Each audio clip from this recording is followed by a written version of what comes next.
body kick again. Warriors' voice will be heard. Whoa.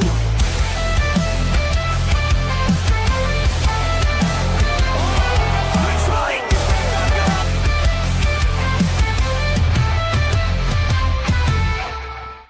Boom, boom, boom. We back, baby. Once Yeah. again, every Friday, 12 p.m. Eastern, we are here, the Warriors Voice. And today I am graced with Mallory Woods, my man. Oh, man, we got a lot to talk about today. A lot of beautiful things going on. Some shitty weather going on in the U.S. if you're on the East Coast. It's been really bad for us. A lot of hailstorms and rain and stuff. And that is why you do not see MMA Pickers here today. He's taking care of some business at the house. Pretty sure he's still out of power. So, yeah, keep our prayers up for him, man. Everything goes smoothly out there for the Baltimore area. I know, Mal, you're out in that area as well. So what's going on with you? How you feeling, brother? I'm doing good, man. Speaking of that weather, last night, so my daughter plays soccer. She made varsity. Let's go. She was asked to fill in for the JV because the JV's goalkeeper broke her thumb. So she's doing both at the same time. But last night's game, man, we went out there and I looked at the weather right before I went out because yesterday was beautiful. It was 70 degrees for us, right? Going slipping on out to the school. I was like, wait a minute, let me check the weather app real quick. And the weather app says we're going to have a storm that comes through real quick. It's going to be about 30 minutes, right? We get there, it is full straight raining. That storm lasted the whole game. It was a rain game. I'm looking at my baby out there. She just out there chilling. She's a keeper, and they were playing good last night, so she didn't have that much action. She's out there frozen. Dang. They finally put one in the back of the net like 10 minutes before the game's over. And as soon as the game ended, I'm talking as soon as the referee blows the whistle, rain stops. Just in time for varsity to run on the field. Insane. And they're like, y'all gonna stay out and watch? I'm like, man, my jeans, everything is wet. Soaking Hoodie wet, wet, shoes wet. They stink now. You give me some tips to get the shoes all cleaned up because I'm like, what do I do? You know, like everything's wet. But yeah, it's crazy weather down here. It's 39 degrees out today. So yeah, insane, bro. This weather is very bipolar. I've said that over the years. When I was younger and we were younger, it felt like it was a more consistent weather system going on. Now it's out of control. The same thing happened yesterday with me too. I dropped the girls off at softball because my lady's helping like coach the team too. I dropped them off. I went to go do some laundry at my mom's house because it's right there by it. So it's like, there's no need of me paying for the laundry. I just go right here. And like immediately, as soon as I sat down, I got comfortable. You know, as soon as you get comfortable, they know. Like, hey, listen, it's raining too hard. I go pick them up. We come back, no longer raining. So, yeah, I feel it. Same thing. At least I didn't have to really get wet. I had to go in the store yesterday, so that's the only part where I got wet. But other than that, yeah, shitty weather. Hopefully it clears up. I think it's pretty chill out here today. I didn't even really look at it. I went out this morning. It's 51 right now. And and that's about the highest. It's 54, 57, 59. I'll say 61. Why is it 61 at 4 or 5? I thought from like 2 to 3 was the highest point of the sun of the day, but whatever. I don't know. Maybe it's weird. Or maybe the daylight savings. Who knows? Who cares? Whatever. This is why we're not meteorologists. We're fucking MMA analysts, commentators, emu journalists. I will call myself. We're not into that. I love science, though. It was one of my favorite subjects in school. But let's get to the science of, combat sports and the things we like to talk about. I think we got to hop into this topic real quick, man, because this is actually something we've been talking about for a little while now. And you're starting to see a lot more information come about what's going on. But if you don't know, Dana White and TKO, which is Turkey Al-Sheikh, and a bunch of other people have come together and made this massive, I wouldn't even say boxing promotion, just because it's like sports promotion. They're intertwining MMA with UFC. They're intertwining WWE and boxing, and who knows what else they're going to intertwine with in the future. But what I'm getting at is they've talked about the boxing and what they have going on and the league that they're proposing over the last few weeks. And yesterday we got I don't know, was it yesterday? March 19th. So 2 days ago, we have received a pay scale on basically what they'll get paid. So if you look here, it says $20,000 purse for 10 round unranked fighters. So that's anybody that is out of the top 10. Okay. Right. So anybody that's not in the top 10 that is fighting under the league will receive a $20,000 purse. And I'm pretty positive that this is $20,000 purse, no incentives, right? Like no Mhm. knockout bonuses, any of Right. that stuff. This is just It's a show. pure you show money, right? Mhm. So that's that, right? You move up from rank 10 to 5, they're getting $50,000. All right. And then you go up a little more, 4 to 3, they get $125,000. And then challenging for the belt, which would be top contender, they will get $375,000. And the defending champion will get $750,000. All right. So this is the pay scale of what they have going on. Now, as far as this compared to UFC fighters, Yeah. if you look, it's about, like I say, it's about 3 tiers. Hold on, let me actually, boom. All right. There There's we about go. 3 tiers how they get paid. And the lowest tier, which is like the guys just coming in, fresh off Dana White Contender Series, maybe have a fight or two, right? Mhm. Haven't really made any big waves or hasn't come from a big league. They're making about $10,000 to $30,000, 10 to 30,000, right?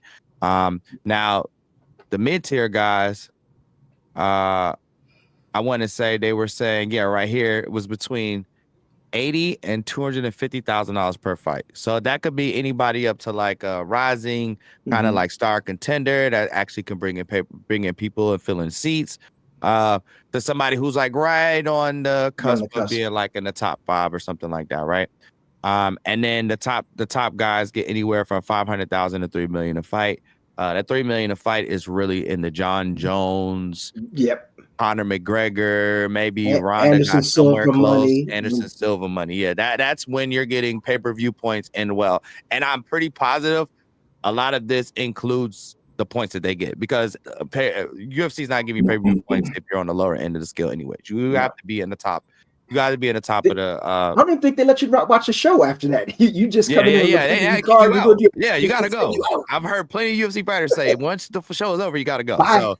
Uh so this is the payment for them. So it's kind of similar from the way you see it. It's kind of similar.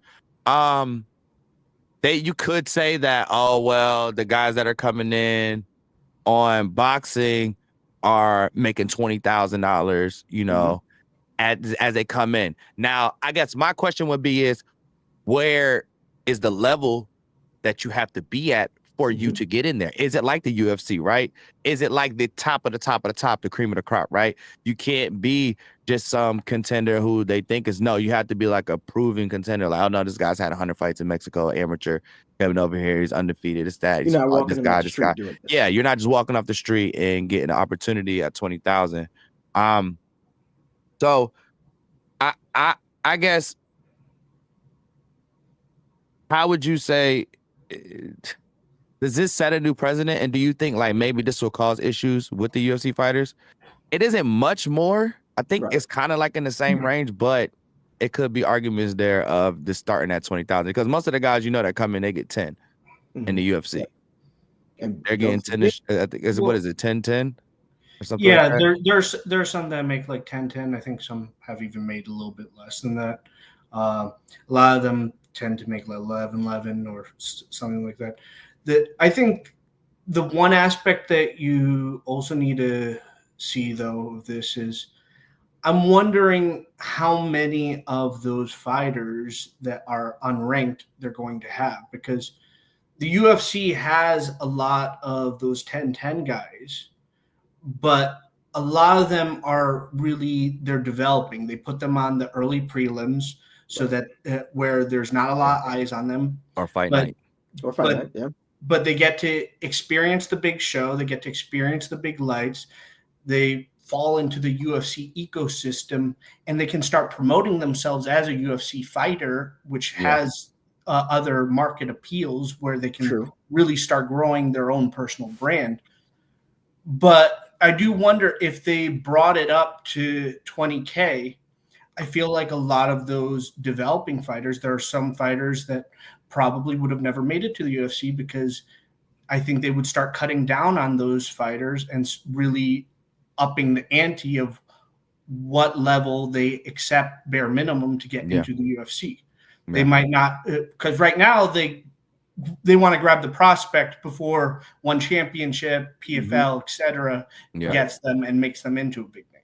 Yeah, because one championships, theirs is I think theirs is weird. I have to go and get I don't want to say it That would be an improperly, interesting but compare case. yeah, Yeah. that's the thing too, right? Is what's the skill level gonna be at, right? And I think that is what we're gonna see. It's gonna be it may be a scarcity in this league. So Go ahead, Mal. one thing I want to bring up, and also just because you see the numbers on the screen, is that don't forget, none of this is covering paying your coach. Perhaps there's a gym fee, perhaps there's an agent fee, perhaps there's an additional coach fee, jiu-jitsu, boxing, whatever. But just think about this for a second. What's the amount of time? Let's say you take minimum to no damage. What's the average amount of times you think you can fight in a year if you're just? Well, they said from what the videos and that I watched, they said that basically they were going to offer them up to 4 fights a year, based off kind of like the UFC structure, right? Well, so let's where go back. if Let's go 4. barring injury, barring no injury, you can fight 4 times a year. So let's go 4. I know Mac is good with math. 4 times 20K. Well, there you go. You got that right there. Yeah. And that's assuming you take no damage, nothing else happens. Now, let's just say also you're not getting the outside sponsorship. And don't forget that was taken away from the UFC by the UFC multiple years ago. Guys could supplement their earnings by selling Prince in the Short, walkout, a number of different things, even hats, so on and so forth. But even if you're not giving money away to your corner, to your gym and everything else, that's a lot of money to be making for the amount of damage that you're going to be taking. Now, of course, everybody has a dream, everybody has talent, and I understand that you just can't come walking in making top dollar numbers. But there's a lot of risk involved before you can get to be the hot shit prospect, so that you can get these numbers. So going back to Dana White's original question, so you want to be a fighter? I mean, are these numbers enough to get punched in the face with small gloves 4 times a year for you, bar none? Is this enough for you, Apollo, to do this? I'm just saying, what can you do with this amount of money in a year, living the life that you live right now? Not thinking living big and living large, but can you fit yourself in this box and these figures? Wait, is TKO boxing going to use different gloves? No, I'm comparing. I don't know. I think they're jumbled, going to stick I with jumbled, it. Okay. So yes, Nah. they're He's basically saying, like, if you notice, willing I'm to? always prepped for this. Hey, there you go. He's basically saying, like, are you willing to make 80? What, like, use your force or 80K a year? You know, to get punched by these 4 ounce, whatever, 3 ounce gloves. But yeah, man, it's interesting. I think the real question is, it's sustainable.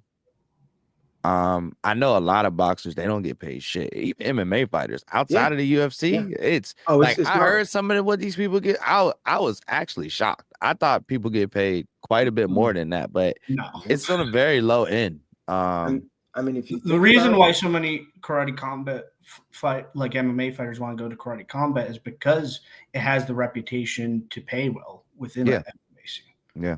And if you think about it, there's an easier way to go broke. It's called education. You go and you pay a whole lot more money to go get educated. Now you just got to pass your classes. And then that way you can start off in debt, which is right now currently the American way, coming in with a negative 100K, 100 whatever on educational, and then hopefully go out and get a job and spend the next 20 years of paying it off. So either way it's pain. So, highly recommend anyone watching that is going through college or going to go to college, get your gen eds done at a community college. Absolutely. I got my first full 2 years paid for out of pocket by going to community college. Yeah. Smart move, man. For real. Life lesson, man. It's the same education, guys. 100%. I was gonna say same education, different facility. That's just how it goes, man. And honestly, the classes tend to be smaller, so it's more personalized. Yeah. When I went to UConn, a lot of while there was a lot of great things about UConn, the facilities were amazing, some of the best world-class education. The issue was that, and a lot of people that were STEM majors felt this, is that especially for like the 2000 and 3000 level courses, was that they felt more like a number than a student. Yeah. Hey, look, you nobody was hot as me when I tried to do some catch up over summer and took math at a different community college and went to go transfer to my university. And they said, we don't take those credits. I was like, well, were they teaching me different math? I was hot that day. Your boy's about to get arrested in the studio when they told you that these three, I just spent the summer taking a math course that that I paid for, and it's not going to transfer over. So it's a big racket. But I will say that to me too. This announcement for this like pay scale, because I'm guessing what's happening with TKA Group is the only way I see that this is working is with the Ali Acton force is they're following a league model where instead of independent contractors, they're part of like employees of this league and competing for this championship. It's kind of like the WWE model more. Yeah. But I do have one other question once you finish your thought. But what I was going to say is it's going to be interesting to see if a good portion of the UFC fighters actually do able to organize at least a short-term union and try to up the ante of the pay to the level of this. Again, that comes into the issue what I talked about before about will that also be shooting themselves in the foot by decreasing opportunities for more fighters? But I do wonder if that's something they will try to do. Yeah. Well, one way to find out. Mal, you want to end it off? You got one more thought? Yeah, I got one. Now I didn't dig this into this much. Is this a Saudi investment group? Yeah. So he's working with Turki Al-Sheikh. Yeah. Turki Al-Sheikh is the prime minister of like entertainment of Saudi. So he's like deemed by the prince to basically bring like the best entertainment. Right. So we see what's happening. He's got golf. A lot of money from him, basically. So we got the golf game moving over with that.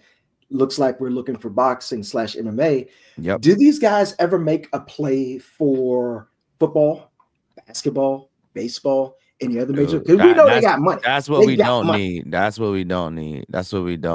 But why stop? And speaking of that, I know. I agree. Definitely in their crosshairs. And I mean, that's a beautiful segue because I mean they're already partly moving a lot over there to different regions or these regions. Let me see. Boom. There we go. So remember we talked about the Bo Nickel fight last week? Was in Des Moines, Iowa. Yeah, I don't think it's going to be there anymore. It's going to be in Azerbaijan, right? Very little weird place that sits in the Caspian Sea. Right here, like nobody really knows about it. It's one UFC fighter from Azerbaijan who actually just fought not too long ago. But the thing about this is, we were just talking about, right? They're moving over there, right? If you look here, Georgia, what do we have? Former champ and a current champ from Georgia. Marab. Right? Marab. And you move up. What's up here? What's this? Oh, big old Russia. Well, endless fighters from there in Dagestan region, right? On top of that, you got Kazakhstan right here. We got fighters from there. I'm pretty sure. Isn't Shavkat Ramanov from Kazakhstan? Yes. Yes. Yeah. So. Yes, he is. Uzbekistan, we have fighters from there as well, and also in karate combat. Shout out Uzbekistan's fighters. Turkmenistan, they have fighters from there. Iran, they also have a few dudes from there. Iraq, Afghanistan. So you see the kind of theme here is the UFC is kind of getting their fingers into the Middle East pot, but it's only right because it's so many fighters that are coming from this region now. Like it was a huge influx after Khabib. And then you still got active fighters from the region that are at the top of the top. You got Islam, who is the champ, right? And also, if you look from this region, you know, you got Marab, you got Ilia Topuria, you also got up in Russia. Now you got new crown champ Magomed Ankalaev, right? He's from this region as well. So right now, honestly, it shifted a lot champions-wise to that region as well. Bilal Muhammad is, what is he? Palestinian, right? Yeah. Yes. Palestinian American. Yeah. So, you know, like his heritage is Palestinian. Obviously, he grew up in America, but his heritage, Palestinian. He still has family from over there, right? That area, they're kind of dispersed in the area due to political things, right? So it makes sense to do a lot over there. And they're already dealing with Prince money. And we all know that's a lot of money. That's a lot of money. Like Turki Al-Sheikh is literally like giving an unlimited black card to make these boxing events and God knows whatever else. I don't know Right. what else he does. I've only known him for boxing events, but I tell you this: the moment I seen Turkey Al Sheik and they did that boxing event, and I think it was LA, where it was all championship fights. It was all belt fights, back to back to back to back to back. Beautiful. It had a blue ring with all of this crazy video wall, like columns on the side, and insane. And I was like, if this man really gets into this, he's gonna take it over. Because the thing is, once you bring an entertaining product like that, where it's these shows, they had Eminem performing, they had a bunch of stuff going on. Like normally you might see boxing, the most we get is somebody walking out with somebody performing. You never really get this big performance like an actual Super Bowl halftime show kind of performance. Right. Or or like a halftime show performance. I wouldn't say it's as Super Bowl, more like a playoff halftime performance, right? Something like that, right? And you're getting that in the middle of the fights where it's already crazily like paced, and you don't really can't really get locked in because it's so long in between matches and stuff like that. And they give you this exciting product, and I was like, this dude gonna take over. This dude's gonna take over. Like he understands entertainment. He understands how to keep people retained into watching it. Because I love boxing. That's a sport I started in as far as like competitive combat sports. But it is a very boring thing to watch when it comes to pacing, when it comes to the in between the fights, when it comes to unless you have great commentators, it actually kind of sucks.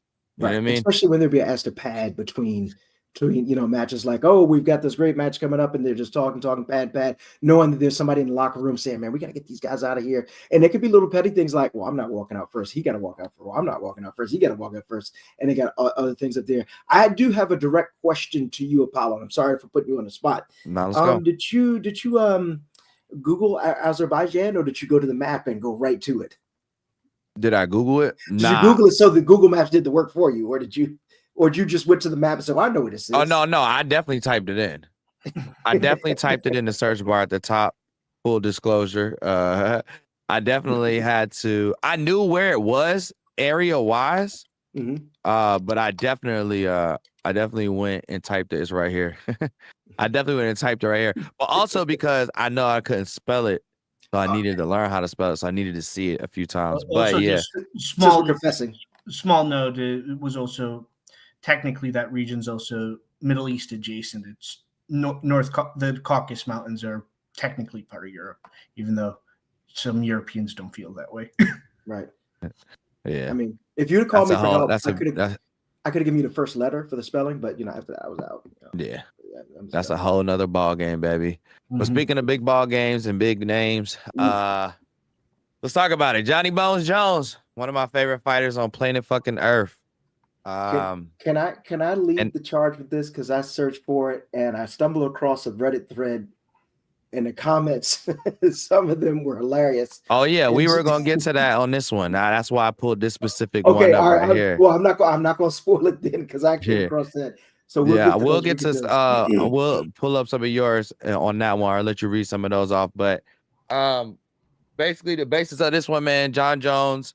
And this is allegedly, this hasn't come specifically from Jon Jones's mouth. This is via Ariel Helwani. And it was reportedly that he wants 6 months to prepare for the Tom Aspinall fight. Now, there's a lot of mixed reviews for this from fans. Some are like, it's warranted, like he can do it. Could do the injuries, previous injuries, things like that. And then you have some that are saying he's stalling, he's ducking. Because it has been quite a bit since this Tom Aspinall talks has been happening, and there's been a lot of hurdles that Jon has put down. And this is coming from a Jon Jones fan, like as far as like fighting. And I want to preface that, like, as far as his personal shit, I don't care about that. I like Jon Jones as a fighter. The rest of that, the rest of that is I don't give a damn about the other stuff. Y'all can have all that. All right. So for those ones that's out there, I know y'all, have all that. What's more controversial? Stripping Jon Jones of the title, saying this is not acceptable, we're just going to take the title, or giving him the 6 months to actually get that? Which is the more controversial move? I think either way is the same. I think either way is the same because also humans, right? And the internet, they always got to find something to complain about. Like it's not right. They can't live if they don't have nothing to complain about. Like they just can't. It's just not possible. So regardless which way they go, one side is gonna go hard, right? So this 6 months, he gets to 6 months. Oh, UFC, they're bending to him, this, that, and third, blah, blah, blah. And then the other side, same thing, right? Conor had more time, all this other stuff. We don't know. I don't know what Jon Jones' injuries was like after the Stipe fight, but I don't think he really encountered too many. I think 6 months is kind of a lot. And also on top of it, it wouldn't be as bad if the buildup hadn't already started with all of this, right? If it wasn't the rhetoric out there that he was already ducking Tom and him saying that he didn't want to fight the interim champ and all of this wasn't already out there and he said 6 months, it might have hit a little different. But because all of this has already happened and he said this, it's like. And how far? When was the Stipe fight again? How long ago was that? It was like 3 months ago. Maybe it was. I mean, I know that Jones did come out of that fight with an injury. It was he hurt his arm carrying that big bag that he made from the UFC. So he needs some time off to count the money that he made. But fingers broke. Fingers broke, man. I mean, the person that really has to deal with all the frustration here is Tom Aspinall, because he's being forced to wait no matter what the case. So if you're thinking Aspinall, like, I'm gonna take another fight during this time.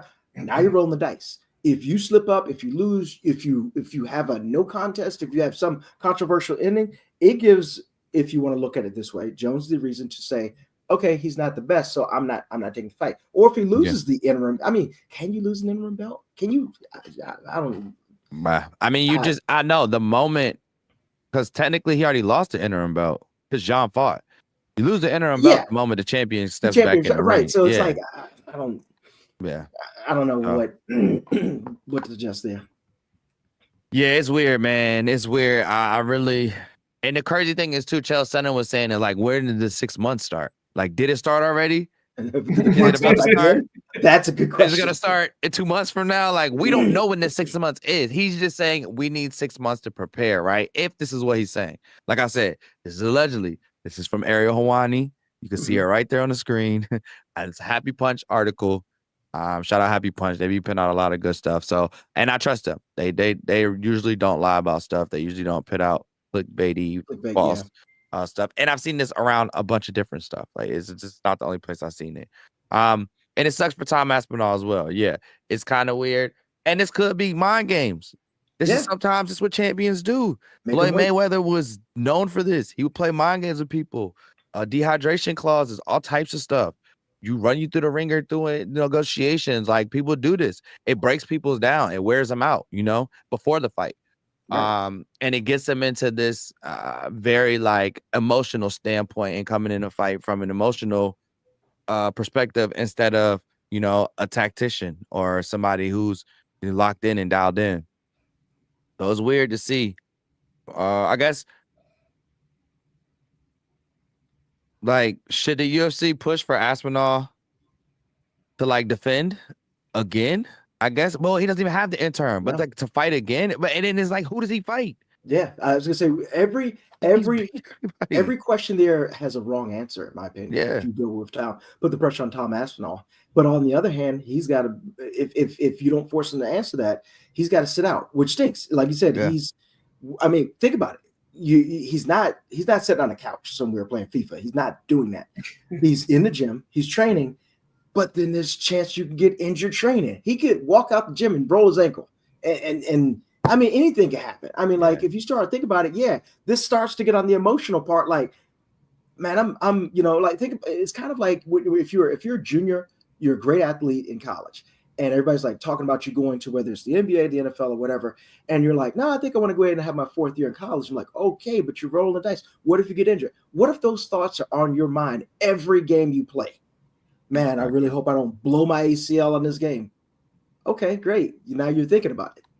What about Tom? Helping somebody train. Somebody, he's holding pass, somebody hit bad wrong. Pop shoulders. What? Too many things to consider. Yeah, man. I don't know. I don't know, man. That's a weird situation right here, man. And I hope this isn't true. I hope we hear like, hey, we just locked in a deal, because I think they already have the main cards for a few of the fights coming up already. Right. So it's already like a 3-4 month window from I think this point for them to get stuff, like for them to get trained up and get into a main event. So technically, right now we probably could have at least a 5-month window. John, take the 5 months, Right. please. If you're not I injured, mean, just do it. think I about it. understand the injury shit. You're older. Right. It ain't the same. You can't bounce back as like you used to. I get it. I understand. But 5 months should be plenty for any professional fighter. Well, I can name one other fight that was most anticipated. You've got a guy over here, and a guy over here, and we waited years for this to happen. Khabib and Tony. Yeah. And think of the blue balls you got from that, because we never got to see it. The MMA gods threw a random monkey wrench in with Tony tripping up over cables and does the worst injury to himself during the shoot. Khabib not being able to make the weight. I mean, it's like anything can happen. Connor and Michael Chandler. Oh my God! I don't want to visit Chandler's nightmares, man. Come on, it's something that we've seen for sure. Yo, dude, I hate the internet, bro. I hate the internet, man. This looks like Chris Curtis's body, maybe not Chris Curtis. Dang, I can't think of it. Yo, the internet is crazy. But yeah, so I wanted to go to these comments real quick. Also, Mal is going to read off some comments from a post that he has. But this one too was interesting. 314 votes, 61% saying that Tom Aspinall would win, or 38. Not even close. Like this is double almost. Yeah. Or thing. So that was interesting for me to see. So then you got, what's this guy's name? Mike's Opinions. Shout out Mike's Opinions. He said, "This is absurd. Just strip him of the title. He's the least fighter in the UFC." Okay. Good. I have no clue why Dana does so much to make Jones look so good and even adjusted his record to make him undefeated. So pathetic. The rule was changed. So technically anybody that should be able to get that. And Jones isn't the only person who has done that. Now, I wouldn't say Dana make him look so good. He's done a lot in his career to make himself look good. Correct. But if he is dodging, like, and he doesn't want to fight and he keeps doing it, I do agree he should be stripped of the title. I'm looking at the gift that's right below. Which one? This? Oh my God. Dude, there are people who wake up in the morning, roll out of whatever bed they have caught, and they say, "I want to piss somebody off." Bro, but this is, yeah. I don't understand it though, why people do this shit. Because they don't make money. Like, you can't, unless you're a really good troll. Like, there's some really good trolls on Twitter that have a shit ton of followers, and they actually make money off of like posting, and they get deals and stuff. But it's a lot of brokies who wake up who have absolutely nothing, live in their mom's house, and grown men, and they're just on doing shit like this all day. It's hilarious. Look at this shit, bro. Oh my that's got to be I was thinking Huggy Bear, but I'm not sure if I can't remember his name. I want to say that's Chris Burnett. Chris Burnett. Yes, Chris Barnett. Yeah, thank you. Barnett. Yeah. Could not remember his name. It's insane. All right, let's see. Feels like he could have started preparing after a month off of his UFC 309 bout. Then we could have had it with nearly a month to spare in time for International Fight Week. That is true. But International Fight Week is in June. So that's 3 months from now. Yeah, he's definitely not doing. Yeah. Nah. Unless he's already been training for like a month or two, he's definitely not doing that. And the fact that he was just up in the mountains or whatever, drunk or whatever he was doing that video. Yeah. Yeah, I don't think he's training right now. All right, let's find one more good one. He only fights at MSG. Facts, though. New York loves him. Why not? Where his fan base is. All right. Do you got any good ones over there, Mal? Any good comments? All right. Here you go. Let me go ahead and try to do a dramatic read. Okay. Hold on. Before you do that. I'll go ahead. All right. Anyone, anywhere with 6 months of prep time. That sounds like a Batman quote. It sounds like a Batman. There's actually a mention of that. Anyone, anywhere with 6 months of prep time after ducking for years of being pursued by the entire community, it only took an excuse to inevitably duck and retire. Bro thinks he's Batman. Anyone, anytime, anywhere, just as long as it's 44-year-old Stipe with 2 years at MSG. Let me see. Reddit is savage. There are a couple of people throwing bombs. It's so he can do a steroid cycle. I heard that too. That was crazy. The fact that they're saying that is crazy. the next 6 Junes. What else? It's people on Reddit are just savage. Like I said, somebody woke Yeah. up and decided to just absolutely completely. I think that Jones wants to silence this last critic, and this is a criticism that has come about after his career. Remember, he was the new guy. He beat Shogun, stopped the robbery that day, Yeah. blah blah, this, that, and the other, right? And you saw the rise of Jon Jones, youngest champion out there doing things. And then, and I remember Dana giving this interview. Let's see what this kid does. He's going to have money. He's going to have a lot of attention on him. Sometimes the spotlight is too big for someone once they get in there. So let's see how it is. So you've had, take your pick of things that have happened since then, right? Now he's on the other end of it. He's the older fighter. He is arguably the GOAT. Okay. Yeah. You know, like I said, leave everything else outside of the octagon. He's arguably the GOAT. And now you, as things happen, you have a young lion that's challenging you. If you silence this, this is truly the top of the top, since a little bit of that talk has been quieted with Alex, since Alex did lose. Or he could win, take a lot of time off and say, you all owe me this. I want this mega fight with Alex. But there's also the option of the door to do that as well. Either way, you retire, go do whatever you want. You know, and then also, what does this guy do? What does Jon Jones do if he doesn't have the laurels of eventually fighting another fight, and he's got enough money to do whatever he wants to do? He's not like, I shouldn't do this because I eventually need to fight again. You know, Unchained, what does he do? He's not probably going to go into commentary. He might do some public appearances. I mean, who's going to sponsor him? Spokesperson? I just hope it's not a Connor type thing. Oh, man, that's God, is that a chart that just goes like this, you know? Now he's running for president. We're not even getting into that today. No. I'm not even starting No, on that. I just I did wore this green, before. but not for that fucking reason, okay, guys? Not for that reason at all. But yeah, man. John, I don't know, man. This seems a little much. Seems a little much, man. Unless you got an injury you're not telling us about, it seems a little much. We need to see some X-rays or something to make us feel a little better about this. But to me, it does seem a little duckish. And sad to say, sometimes things like this happen. But it is what it is. We will find out. We will find out. Next thing I want to hop into is kind of a two-part thing, and then we'll jump over into Karate Combat. But we were talking about a possibility of a fight between. Oh no, where's this? Where's it at? There we go. Possibly a fight between Islam Makhachev and Ilia Topuria. This isn't a real fight. They kind of. This is cool though. They like merged it together. Yeah, they like merged it together so that you could see it. You guys don't hear sound, right? No, I thought I heard. No, perfect. Okay, it's off. All right, cool. But it was talks of Ilia Topuria fighting Islam Makhachev, right?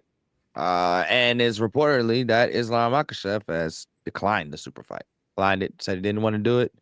It's no real reason why it was declined, but Islam don't want to do it. And my guess is, I mean, he already beat two guys that came up that were, you know, same kind of rhetoric, same kind of stature. And it's like, why do it again, right? It's not, it's like something that doesn't need to be checked off of his checklist, right? He's done it multiple times. So I understand that sentiment. I also understand the sentiment of the fans wanting a super fight. It is two warriors. I think a lot of people want to see if Topuria could get beat by somebody who has just as good at wrestling and strength and power as him with takedowns and things of that sort. But we might not ever see it. we may never see this happen. And Islam as a champ is somebody who has pin on and taking out everybody they put in front of him. He can kind of do that, right? But my question is, what would be the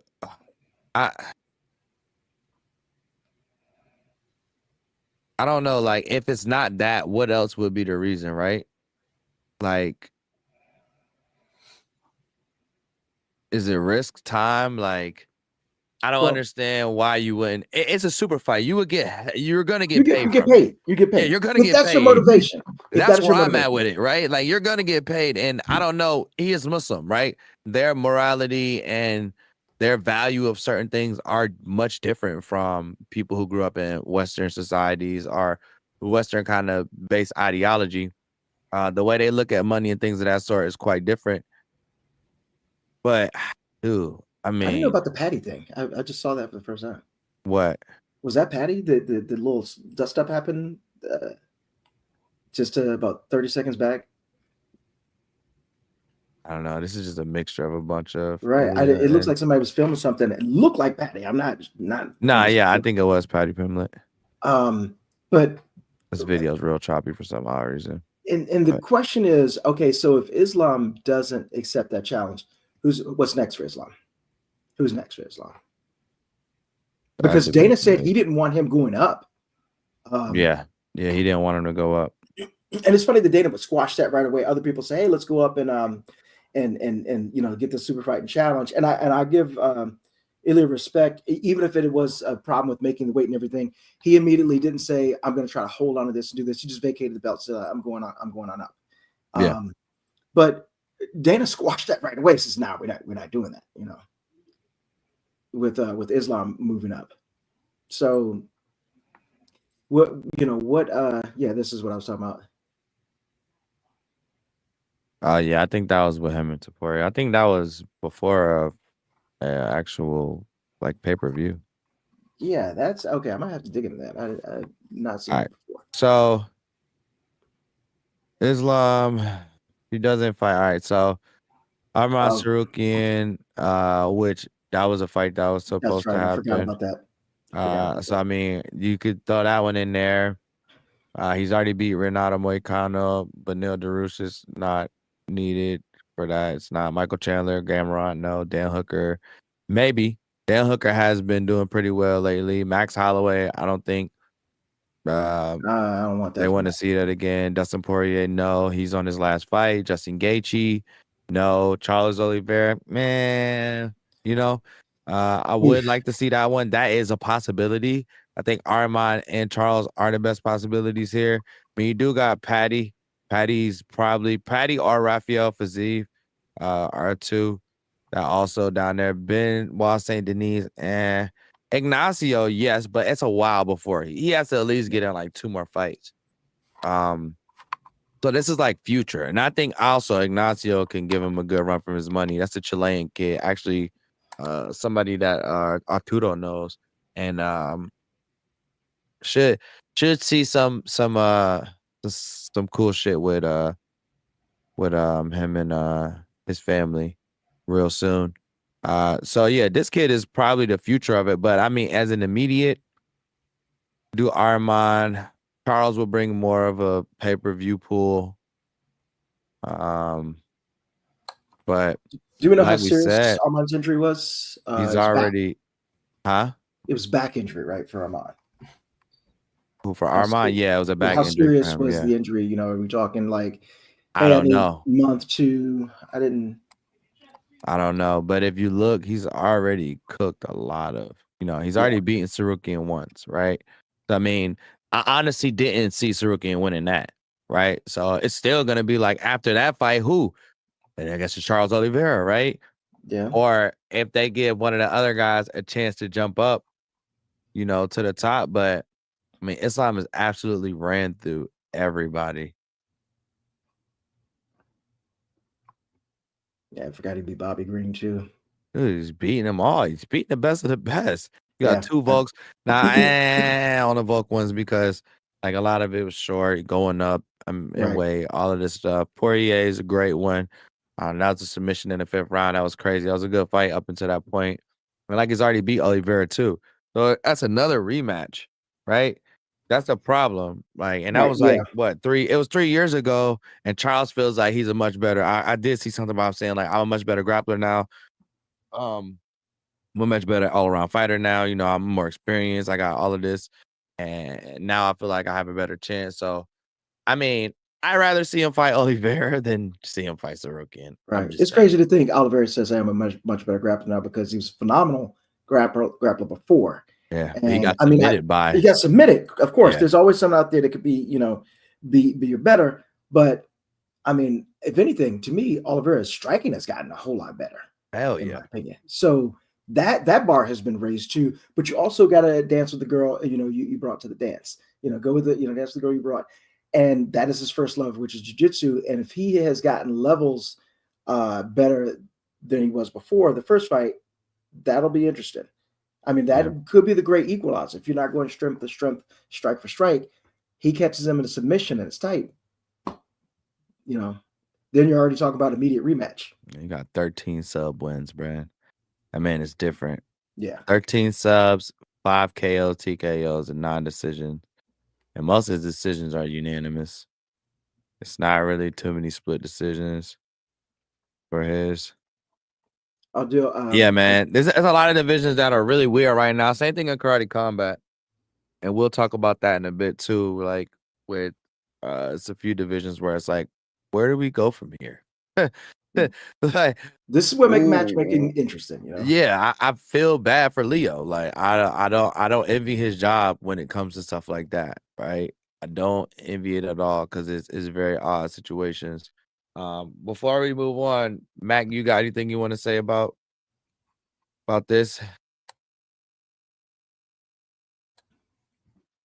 You're muted, brother. Yeah, I just realized. No, I just hope that the fight gets made. Could also just be a negotiation tactic too. Yeah, they do that often. Say I'm not interested, just to see what number that they can give to actually make you interested. Yeah, I'm a bozo too. I'm an actual bozo, guys. This is also a reason why he probably doesn't want to do it. I forgot about this part.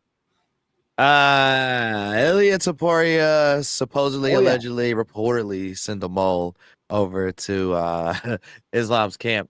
I have a picture of this kid with Ilia back in the day. I guess it's actually honestly not too far apart from my understanding. And he's been training with Islam for a little while now. And basically they were saying like Topuria sent them over. They even have this video of basically saying when Islam finds out you're a spy. And hold on. Oops, I might actually want to share the tab. This right here where it's a spy. And it's basically like, can you imagine seriously if that was the case? I mean, I know that people do much danger things, doing things undercover and everything, but you draw the assignment. Look, I want you to go over and I want you to gather as much intel on this camp and don't let anyone find out. No, thank you. No, they're from the Russian region. No, There's like the militant people on planet Earth, man. Literally, like as a whole, they're probably the most militant. Like it's kind of hard, and you have pictures up and stuff like that. I would hope not, because the kid's out there by himself. So I don't know if he is a mole, Topuria, then better get him up out of there. Get the extract going, man. 100%, because they're definitely tied in with politicians and stuff like that. So it's kind of not where you want to be at, in this situation. So yeah, this was another thing is supposedly sent the mole. It's hilarious. I think Islam's kind of having fun with it. I don't know how truthful this is. This could just be one of the kids, one of the people who like to do combat sports content and just kind of moving around, right? And you got a picture with him and him. People could say that about me. I got pictures with one person and it might be at their gym. I may not even worked out with them. I may never did nothing. A lot of times I don't. I went to Dwayne Ludwig's gym and I just sat there and watched practice, right? And I got pictures with people. So you would think maybe, Could you imagine somebody throws that on you though? They'd be like, yeah, don't let Apollo come in. He might. Apollo. Nah, I wouldn't do that. Even when I'm at practices, I don't even really have my phone out and record stuff. Like, but I also learned that by like some of the first gyms I went to was like Extreme Couture and shit. And like they don't play that shit. So nope. It will smack your phone right away. It will smack your phone out your hand. Okay. You better have a case on that motherfucker. All right. But yeah. Don't pull out your phone in pro gyms, guys. It's not courteous at all. Especially when they're practicing, because they're working on things that they're bad at, and they don't want people to see. They don't want to be seen. Exactly. When they're making social media content, it's a completely different vibe. 100%. And you can get okay to do that as long as you. Most of the time, if you sit around and just pay attention and just have fun and watch.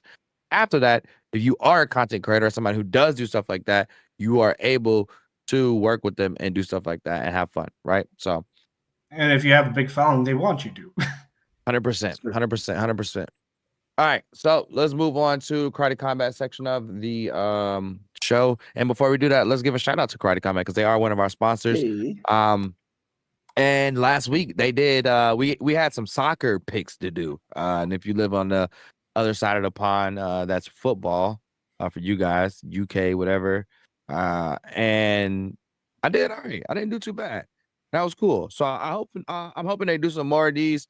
But if you don't already have the Karate Combat app, download the Karate Combat app. You can vote on your favorite fighters. You can also vote on things like rule changes in the league, fighting the night bonuses, and a whole bunch of other stuff. Like I said, last week we did some voting on soccer. They work with Top Flight, which is a UK fantasy football league.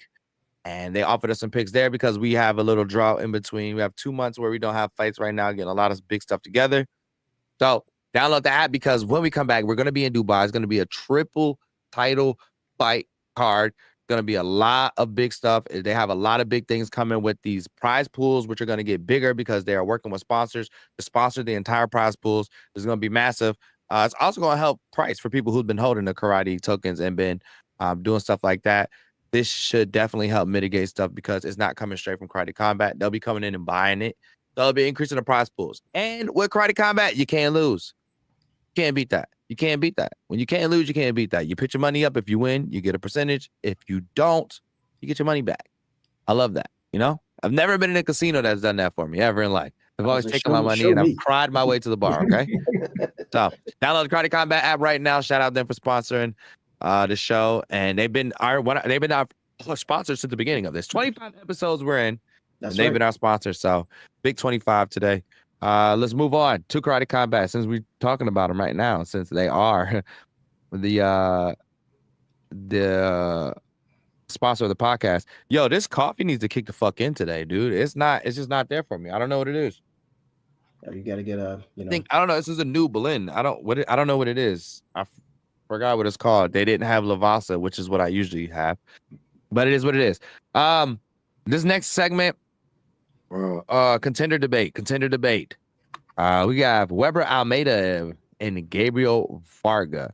Now these two have been running through the division. They've both been doing some big stuff. Almeida's been coming through with a lot of KOs. Varga's been coming through doing this thing as well. Has been around for a minute. Both of them actually been around for a little while now. Weber Almeida comes from, I want to say Bellator, was it? Right? Yeah, he came from Bellator. Yeah, came over from Bellator's, Machida's, Lyoto Machida's protege. Gabriel Varga is a beast of a fighter. Real Former tough. Bellator champion, kickboxing glory kickboxing champion. Yep. And so huge accolades.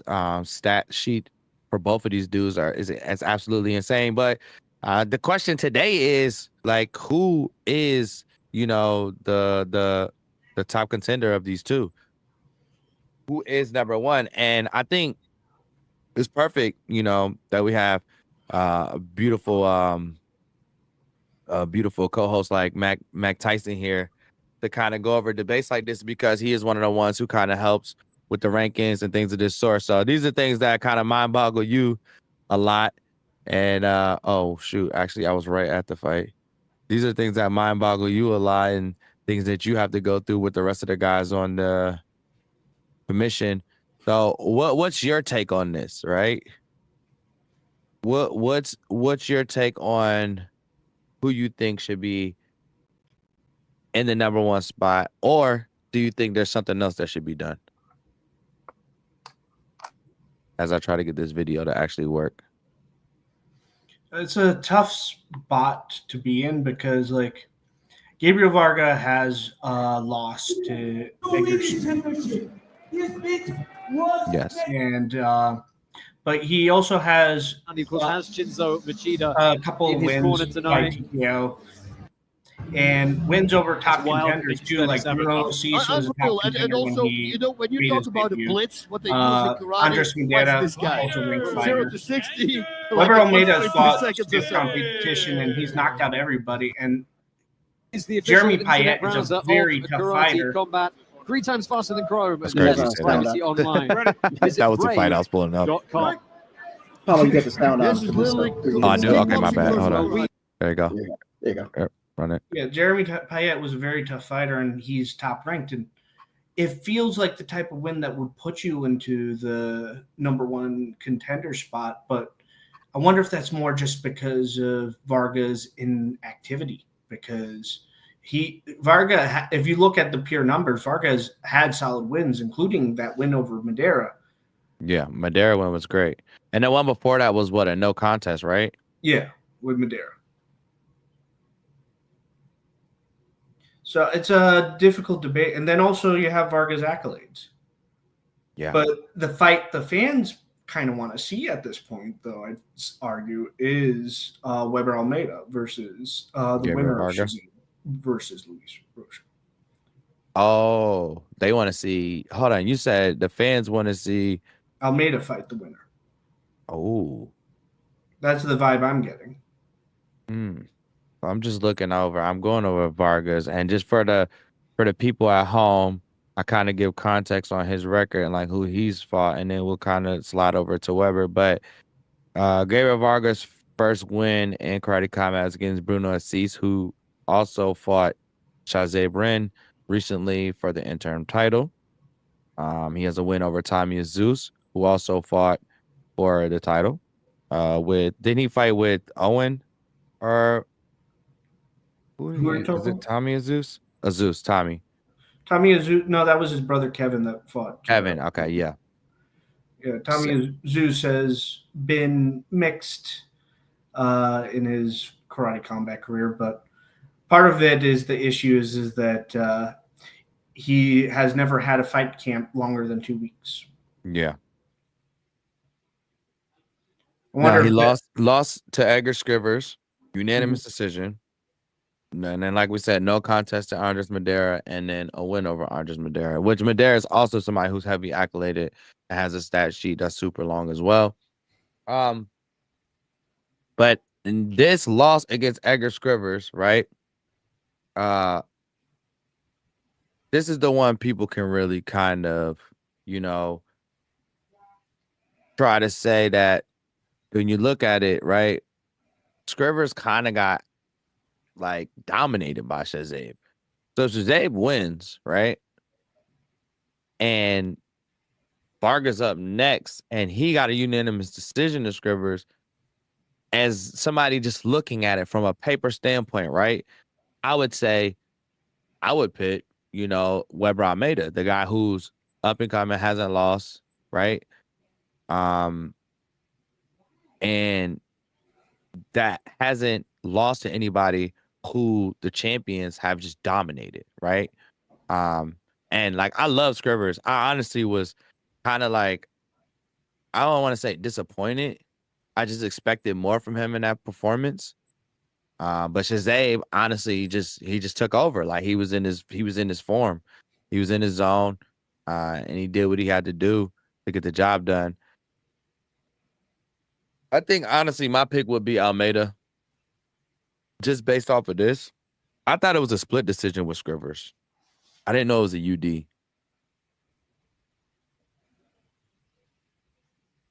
Kind of tough with a UD. Yeah.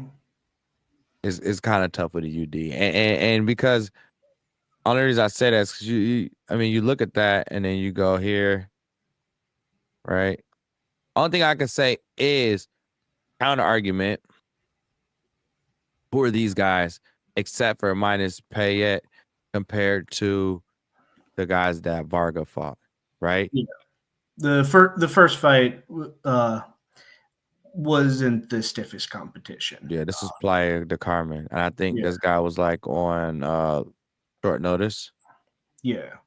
Yeah. So that's the counter argument, right?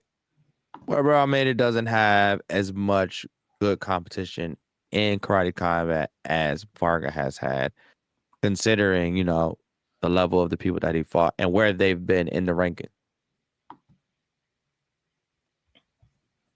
I think you still give it to Weber.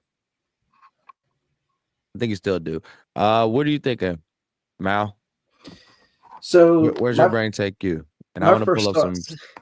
No, go ahead. So get your stats going. I'm getting Varga up for you guys so they could see Gabriel Varga. You're good. Venezuela So, versus Canada. oh, you still got sound. Oh That's shoot. for us. Yeah. I'm still Yep. I'm still thinking I even though for what Max said that you don't this is not the fight you want to see, I still think a kind of like a title eliminator for these two guys would be very popular.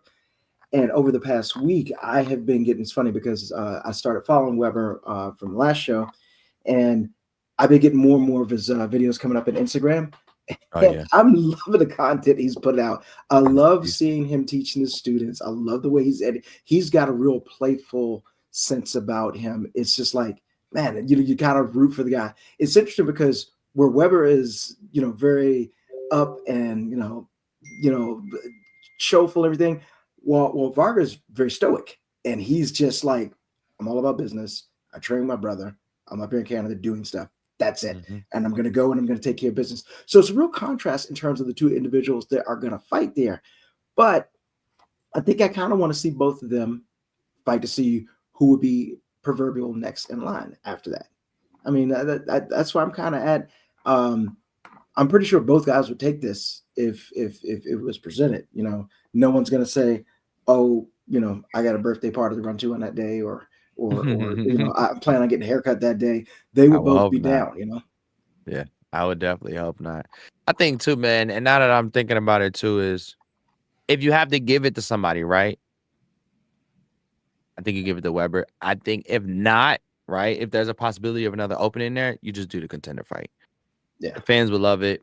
It would give a clear indication of who really deserves it from just a straight fighting standpoint, minus the stats, whatever, all the other stuff, right? They're both one or two, so it doesn't Mhm. matter, right? They're Right. both at the top. It gets no higher than this, right? So everything else doesn't matter. It's like put the boys in the ring. I'm at the pit. Let them see what they can do, right?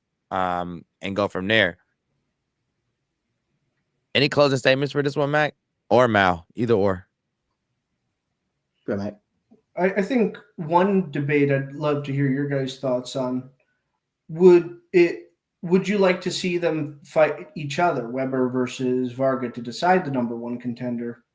Or maybe if they decide to do Varga or Weber, or if it's better if one of them does get the shot, if the other then takes another fight to build them more towards that number one contender slot. Look, I think the question who would they fight in that, to get to that spot. But I think the contender fight makes more sense, in my opinion. As far as the second part of it, yeah, I really have to look at the rankings and see like who would be somebody that I would want to see.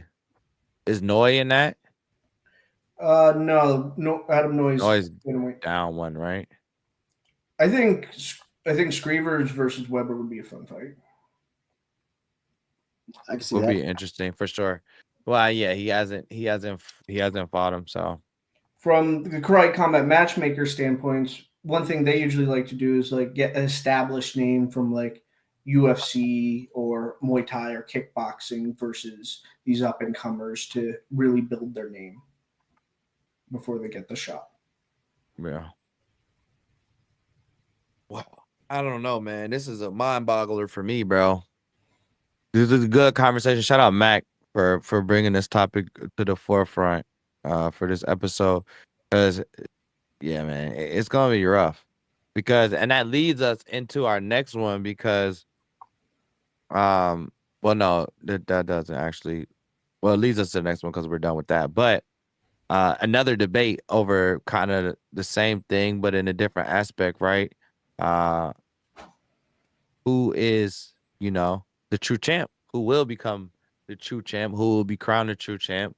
I think we've all been waiting for this fight for a very long time. Also did not wear green for Pakistan today, even though this is my boy, one of my favorite fighters. But you have Shahzaib Rind fighting Luis Victor Rocha, right? And these two have been like literally going back and forth like a year. I want to say it's been trying to get this fight to happen. Luis had a lot of stuff going on, which I think we're trying to get him on the show in order to kind of talk about some of those things and see what was going on with that and get the full story from him. And Shahzaib fought for the interim belt, like we said, beat Bruno Cease. And he ran through everybody that he's fought in the division too. God damn, I didn't even. This is crazy because It the looks only more impressive. fights, the only fights that I missed were 38 and 39. So the rest of these I've seen, but even since I've been here, he's fought 1, 2, 3, 4, 5 times. And unanimous, KO, TKO, TKO, TKO, unanimous. Now, you can argue from here down. You can argue that. Whatever. You can say what you want. I don't really know. Well, I know Tommy was somebody who was in karate combat and had thing. I don't know if Frederico, was he in karate combat? This was the first fight I ever went to. Did he have any other fights in karate combat, Mac? No, he didn't. Or at least they don't have it up here if he did. So yeah. Fresh to everybody. And then 2 of the guys that's been around forever. Also Tommy in the beginning of karate combat. 7 wins, 0 losses. And going up against Luis Victor Rocha, who has 9 wins and 3 losses. Now, the 3 losses, in my opinion, are formidable. You have Edgar Scrivers, former champ. I had to go to Mac Tyson for this one. So I'll start here. Misra, who also was the champ, who vacated his belt due to the new rule changes and just moving on with his life. And then we had Rita, and I'm not even going to attempt to say this last name. Masudi. Yeah. And, it is an interesting story about that one. From what I heard, I wasn't a part of the karate combat team back then, but from what I heard, Luis Rocha actually fought like 3 times that day. Oh, but wow. What? The only one that actually ended up on his record was the loss to Masudi. That's odd. Yeah, it was a weird time. Yeah. Okay. Well, that was Genesis event, so I think that's when they were doing multiple fights, right? Yeah. So more like blood sport and stuff back then. And honestly, I thought he won that fight off the top of my head. So I want to rewatch that one. Yeah. It's interesting. Let's see if we can at least get to the end of it and see. Maybe he got caught or something, or maybe the decision was weird. I do have a question once we do get. You can go ahead and run the question. Well, actually, it's going to require you to click on both gentlemen's profiles, so I'll have to hold on to it. Yeah, he did. Yeah, he beat him. Mm-hmm. All right. Okay, so if you have Shahzaib up and Luis up, I have a question for you. So you're on Luis. Let's take a look at his picture. So scroll back up to the top. Okay. Yeah. Go ahead and select Shahzaib. So move over to his profile. So we see Luis. Yeah. So move over to Shahzaib's profile. I thought you had that up. Shahzaib, sorry.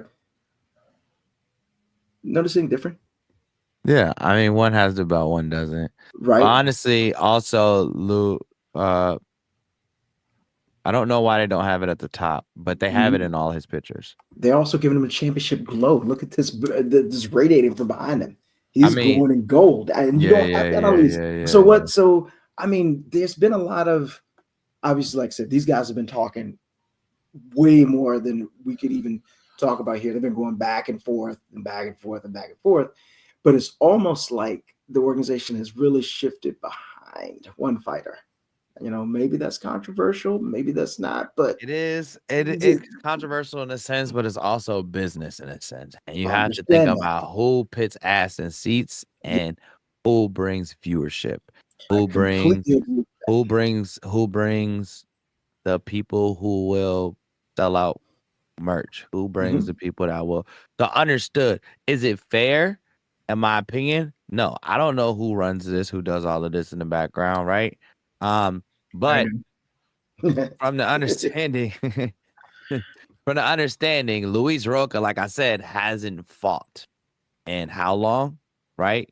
And like we said with the Tom Aspinall thing earlier, when the champion steps in the ring and fight, the interim champion is immediately stripped, right? Is immediately, I wouldn't say stripped, but immediately It nulled doesn't because the exist. champion is back.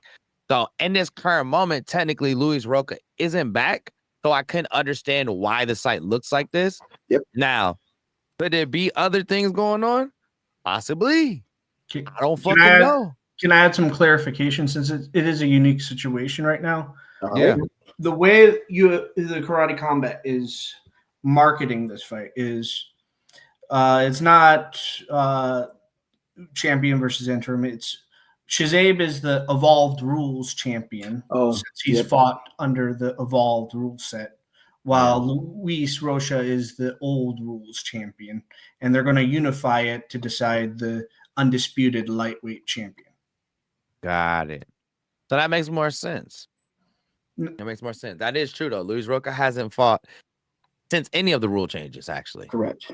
Well, there were some rule changes in place with the In Dubai, he fought in Yeah. Dubai. The last time he fought was Mesra in Dubai, and Yeah, there were the only ones that weren't in Dubai was the ground thigh and pound was the only one that was changed by then. Yeah. Yeah, That the was thigh it. kick and the elbows were not part of the rules. Yeah, no, because that was the first time they introduced the Muay Thai guys for real. That was the first Muay Thai versus karate. Because that was Raymond Daniels. No, Yep. it wasn't. That wasn't. Raymond Daniels fought on that one, but it wasn't the one against Eddie Farrell. But yeah, so yeah, that makes more sense. And also, like I said, Shahzaib has been fighting. He fought for the interim, and he's also defended the interim since Luis Rocha has been out. So, I don't know. That's all speculation. You take it however you want to take it. For the people watching, I will say that I think that the build up for this, even though it's already been simmering, that when we actually get to where you're 2 weeks out, 3 weeks out, week out, fight week, et cetera, it's gonna be high. Because we saw what kind of went on between him and Scrivers and everything else and building up for this. That's when it's all gonna let loose. And they like a little dash of drama in for fights that are coming up. So I think that it's gonna be interesting. Yeah. I That's definitely think it's the- going to be The interesting. I question think the I'm next. curious about is like Shahzaib is a homegrown superstar. He's getting that he's been growing since the beginning to a superstar. Yeah, he just Now- hit like 100K on YouTube too. Does it Wow. hurt Karate Combat if Shahzaib loses this fight and Luis becomes the unified lightweight? That's a good question. No, because who's going to beat Shahzaib after that? Well, He's going to be fighting again for the belt soon. Right. So I mean, it may, kind of bring him down to, a humility level. Who knows, right? It could, show his weaknesses and that he's not, this invincible dude running through the lightweight division. But I don't think it actually hurts Karate Combat because his fan base is so strong, bro. Like, I've traveled the world and I've seen this man fight in multiple regions, multiple countries, right? And everywhere you go, when this man fights, there's a Pakistan section. There is always a Pakistan section, not 1 or 2, 3 people here. There's a Pakistan section. The only person I'm starting to see that's starting to pull people like that is Arturo Vergara. If you look, I actually have a video on my phone. I'm going to pull it up and show you. But like afterwards, at his corner where he was after the fight, like him leaving, it was a swarm and a Massive. flood of Chilean fans. Mhm. They're holding the flag, jumping around with him, vamos, all types of stuff, going crazy with him for a minute. And the only other time I've seen stuff like that was Shahzaib. So what I'm getting is that his stardom as like how he's grown as a person. This dude just did an Amazon Prime thing. He's like acting now. Like he's all over the place, right? He's building himself so much up as a star and as a personality, utilizing social media and stuff like that. I think he'll be fine. Now, it would be nice to see, maybe a trilogy between the two, right? In my opinion, I just don't know, man. Because I guess the next thing you would get to is like, who wins the fight, right? Where do we land on? Like Shahzaib has the size advantage, obviously, right? I've seen both of them next to each other, and Shahzaib just keeps getting bigger and bigger every time I see him. But I will say he has a size advantage, but it won't be as bad as what you see here with Screevers. Because we've seen Rocha fight up and fight Josh Quayhagen in the past. Yeah, but we also seen him fight up. Didn't he fight up or down from? He also fought down. So he fought down, yeah. But that was also a huge, down. And that was a huge weight cut. That was a huge weight cut. Like not one. Like right now, the lightweight division is kind of like a catch weight of MMA's lightweight and featherweight division. Right. Luis Rocha is a natural featherweight, and Shahzaib is a natural lightweight. While Edgar Screevers was more of a bantamweight that was fighting more up in featherweight that can be competitive in featherweight. Yeah. So in MMA terms, that's kind of like the weight discrepancies. Dude, yeah, I don't, and it has this. I don't even think like Luis Rocha, who's Screevers is about his height or whatever. Bruno Souza is another one. He's kind of short. He's not 5'10". Yeah, honestly, I don't know too many. I feel like not too many of the top lightweights right now are natural lightweights. Yeah, like are any of them at the size of Shahzaib?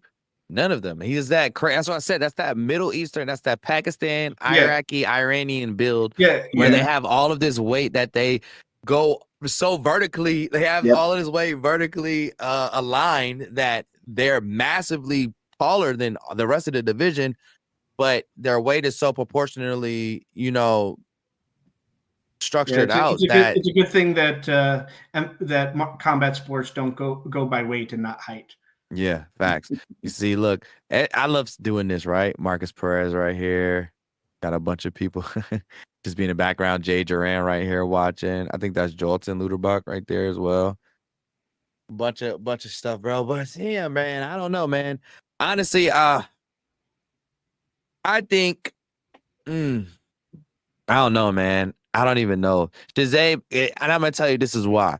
Because I try to say what I think Shahzaib is going to do, and he impresses every time and switches it up and does something different. When I try to pinpoint and think like, oh, this is kind of how he's going to fight, and so he's probably going to do this, that, and the third, and this, he does something totally fucking different.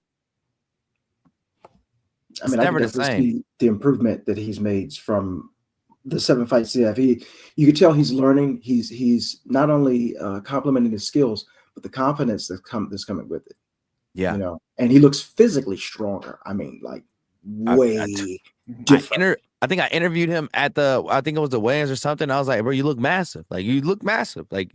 I remember interviewing him on my second event, Kickback 2. I remember I'm at the Kickback 1, my second event at President Awesome's mom's house, and he was not that. And I went to the gym the same day and watched him in the gym, like training, shirt off and everything. That guy compared to now, holy shit. Like he went from a built kind of guy to like a Greek statue in like a year. That's like crazy. It was, I forgot who else had a crazy transformation like that in the UFC, but this dude is constantly working on his body. And the thing is too, is the guys he's working out with, and nothing against Rocha. Rocha definitely works with one of the guys right there, actually sitting right there, Captain America's works with Rocha as well. Rocha is around a lot of top tier talent, but Shahzaib is working out with these Goshen guys, and you got Richie Savage in there, great wrestler, somebody he could get good rounds in with. And granted, Karate Combat doesn't have a lot of wrestling. It does have grappling aspects to it. Well, it has a lot of Greco-Roman and judo style wrestling. Exactly. Right. And learning and working with these guys with strength like that, understanding that helps you when you get in these positions on the wall and things of that sort. So he has a lot of good training there. I know a lot of the guys, it's guys that's in Karate Combat, guys in the UFC, LFA. They have fighters all over the place. But you got Rocha on the other hand, who also has, access to a lot of great fighters. Like I say, work with Captain America's. Captain America's work with the best of the best. I'm pretty sure he's like 17-time world champion coach. Something like, nothing too fucking serious, right? Right. They have the opportunity. Yeah, they have the opportunity to reach out to top tier talent as well. What's Rocha's? All right, this is what I want to hear. And if any of you have one yet, right? What do you see Rocha's paths to victory against Shahzaib? And I'll pull up Rocha's so you guys can see. I know we've been looking at Shahzaib. His one path to victory is by knockout. I was gonna say it's gonna be KO. It's the chin. Yep, it's the But chin. the thing is, all right. So here's the thing, right? With that, and I definitely respect that. Is you have to finish him. Like it has to be a complete KO. You can't give Shahzaib any time to recover.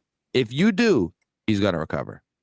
Like if you give him any time to recover, the man is gonna recover. And we've seen it happen at least twice in Karate Combat and once in Game Bred when Shahzaib fought in Game Bred MMA, right? Which I'm pretty sure is like bare knuckle MMA, right? Yeah, I think so. Yeah, and he got same thing there, right? But this man's composure is so great. You don't drop him. Like if you don't actually KO him, not TKO him. If you try to go for a TKO, you're more than likely are not going to succeed. You're more than likely going to fail because his recovery and his understanding of getting out of the danger zone and getting to a point where he can actually get back to a state of complete consciousness, right? He's very good at that, and you can see it in all his fights. So I agree too. And Rocha has a lot of great power. As you can see right here, he's pitting the beats on, Tebweb, who is somebody who was just a champ, and left on his own condolences. The championship wasn't taken from him. He vacated it. Matt, you were about to say something? No, that's a very good point. And like, for example, with the Bruno Assis fight, like that's what happened. And Bruno Assis tried to finish off Shahzaib, and he gassed himself, and that was the big reason that Shahzaib was able to finish Bruno was just because he had nothing left in the tank to really intelligently defend himself anymore at that point. 100%. Like, and part of that was also the lack of full camp, but Luis Rocha is a powerhouse. Like that is out of every opponent that Shahzaib's fought, Luis Rocha actually has the power to knock him out. If he can land. You see it right here.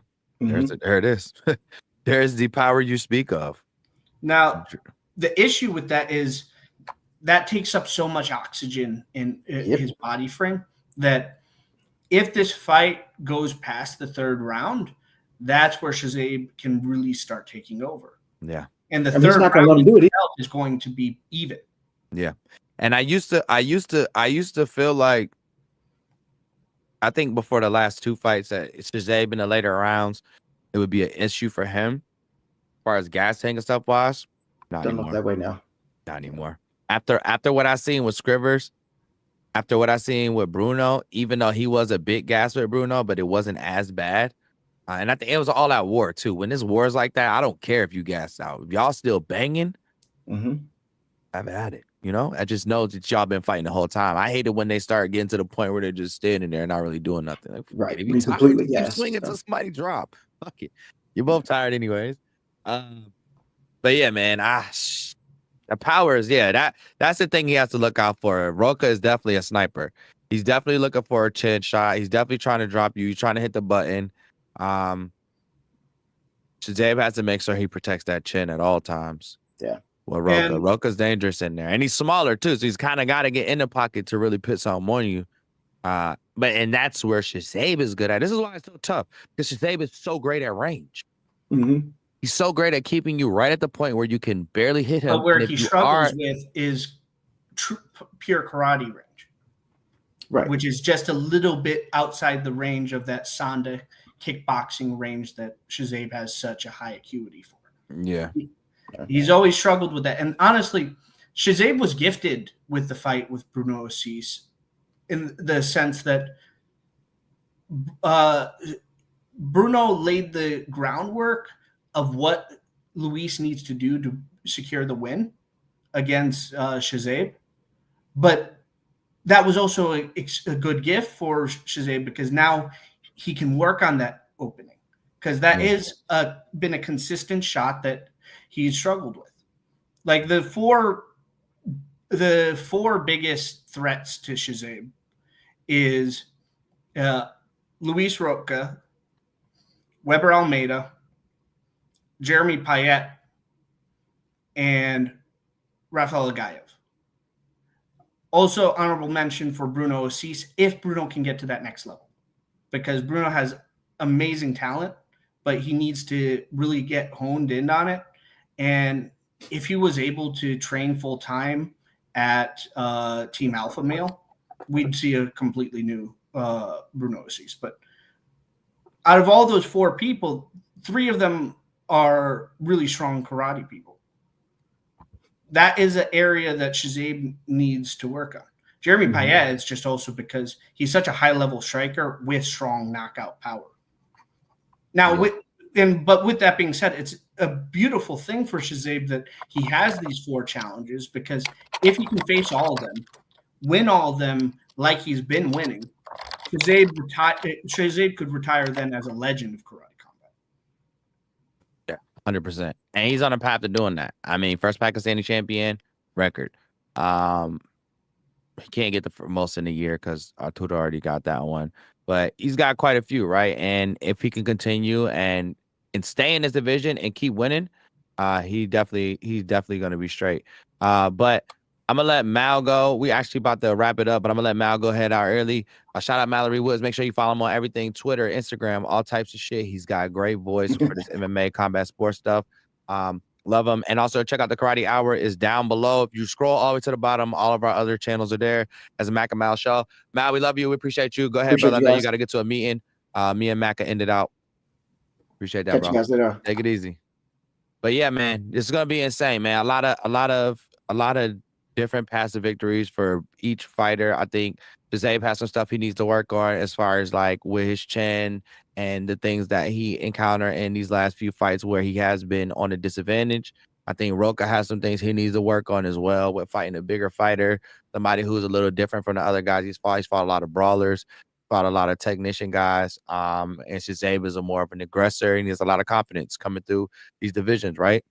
So it's going to be very interesting to see. I think this is definitely has a real good chance of being fight of the year, or a real good chance of being a quick knockout, because a lot of emotions have been built around this fight, and these guys might go in swinging. These guys might go in loaded up, loaded up, ready to let it go. You know, and you never know, man. I've seen these guys literally in 3 different places in the world go at it, like literally Miami.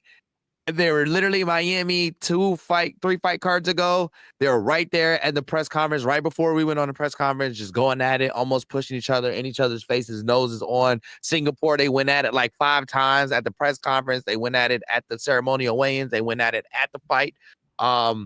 Utah, it's like everywhere, bro. I've seen these dudes go at it. So it's a lot of shit built up, and it might end up being quick, and it might end up being a long brawl. We don't know.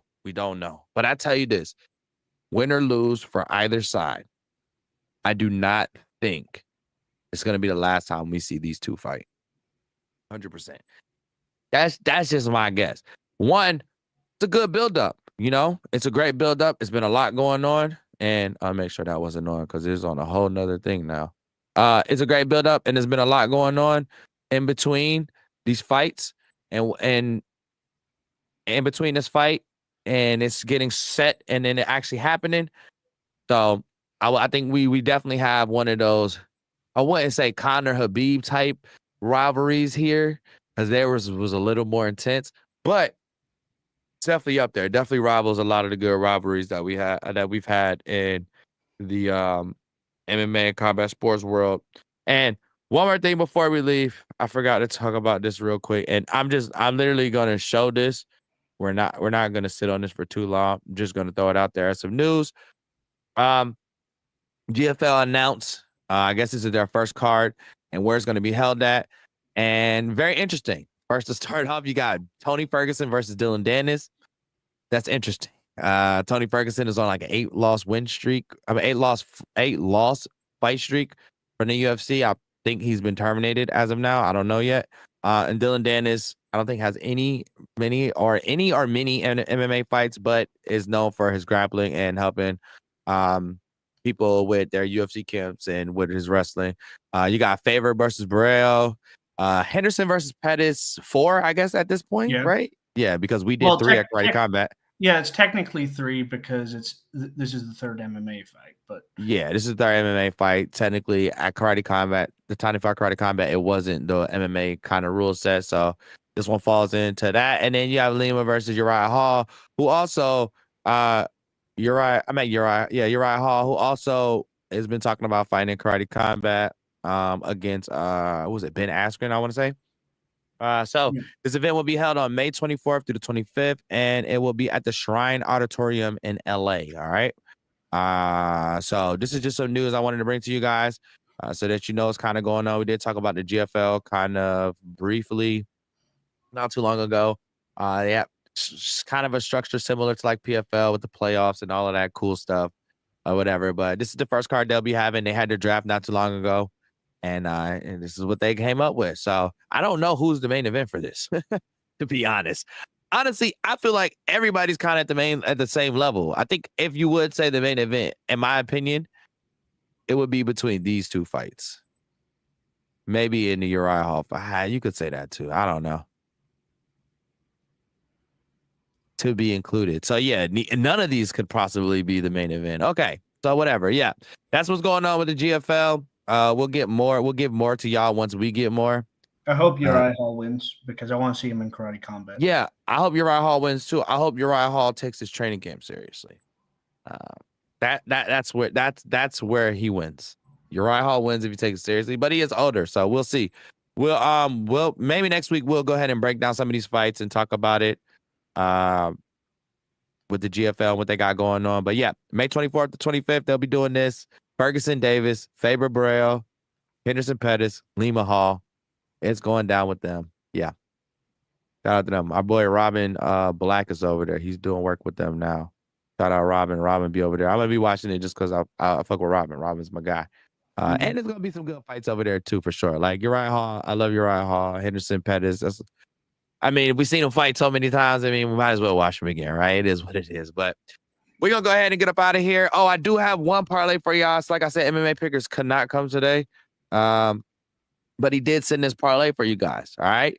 So if you are watching the fights this weekend, fight night, I think it's at O2 Arena this weekend or something like that. It's going to be super dope. They have, she has Brady by decision. Sean Brady will be fighting Leon Edwards. He said take Brady by decision and take the Gunner fight not to go to decision. Okay. You're taking Brady by decision and then the Gunner fight night to go to by decision. Gunnar Nelson? Huh? Gunnar Nelson? Yeah. Oh. He's fighting. I didn't know he was still in the UFC. Yeah. He's fighting. I want to say. And I'm screwing this up. See, this is why Pickers needs to be here. This is his segment. I'm not great at this type of stuff. Yeah, Gunnar Nelson's fighting Kevin Holland. So the Gunnar Nelson. So here's a parlay for you right here. I'm gonna say it full out. You want to take Brady for decision with the Brady Leon Edwards fight, and you're taking Gunnar Nelson and Kevin Holland fight to not go to decision. Okay, it's not going the distance. You're taking those two, and he said it's really good odds on that. I want to say it's like. Actually, do have some analysis notes off the top of my head for Gunnar Nelson versus Kevin Holland. If we got time for that. Oh, I was about to actually wrap it up because I gotta go. No, I got you. But listen, you know what? I'm gonna talk to you about that. But guys, this is episode 20. This is episode 25 of the Warriors Voice. Shout out Mac Tyson for hanging out with me to the end. Shout out Mal for giving us the time he can. Time is very precious in this world, so I appreciate all my co-hosts for coming out every week, doing this with us. We're 25 episodes in. Mac Tyson's been one of the ones that's been here since episode 1, so beautiful thing to see, man. More to come, bro. Next thing you know, we'll be at freaking 100. Who knows, man? And also, 25, this was the last time you'll see that intro. You will see a similar one, but we're switching it up. We did 25 episodes, so it's time to switch it up. I'm King Apollo. That's my man, Mac Tyson. This is the Warriors Voice episode 25. And yeah, man, we're out of here, man. So I'll see y'all later. Deuces.